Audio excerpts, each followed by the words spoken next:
Mais je sais et je peux vous dire qu'en région parisienne, j'ai effectivement eu connaissance de charniers d'enfants. Je pèse mes mots. Je n'en dirai pas plus parce qu'il y a une instruction en cours. Mais voilà. Non, mais c'est extrêmement grave ce qu'il a dit sur ce plateau. C'est extrêmement grave. Frédéric Bredin, vous avez une réaction? C'est absolument effrayant. Mais je voudrais dire peut-être juste un mot là-dessus. Pourquoi est-ce que c'est si difficile à entendre, si difficile pour tout le monde? C'est que c'est inconcevable. Consternation en Irlande. On apprend aujourd'hui, grâce aux travaux d'une historienne, que près de 800 très jeunes enfants ont été enterrés dans une fosse commune d'un couvent de sœurs religieuses, à Tuam, il y a 50 ans.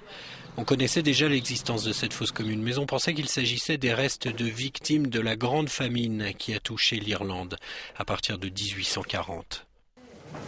Ce que fait le gouvernement, explique le ministre irlandais de l'Enfance, c'est établir les faits de façon à ce que nous puissions aller au fond de cette affaire qui nous torture. C'est une source de tourment et de douleur publique, pas seulement pour les familles impliquées, mais aussi pour les communautés locales.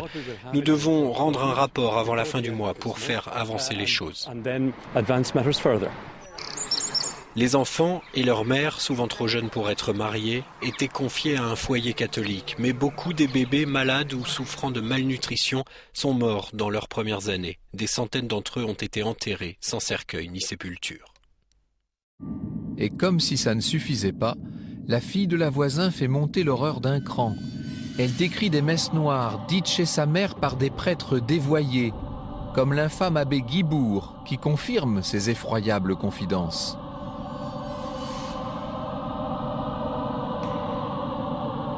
Pas besoin de chercher des faux prêtres, on en a autant qu'on veut des vrais. Des vrais, prêts à renier leur religion, autant qu'on veut. Et ces prêtres vont dire, par exemple, la messe à l'envers.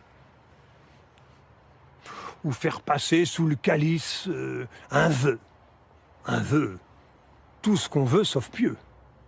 Et alors ces messes peuvent aller jusqu'à des messes, et là c'est absolument attesté, des messes totalement sacrilèges où des enfants sont égorgés, le sang de ces enfants recueilli, mélangé à d'autres ingrédients, je vous fais grâce du détail, et le tout fabrique des mixtures qui pourront servir par exemple pour l'amour, pour faire revenir l'amour d'un infidèle, et la cérémonie est dite sur le ventre d'une femme nue, étendue entre deux cierges, et ça, on a des témoignages irréfutables.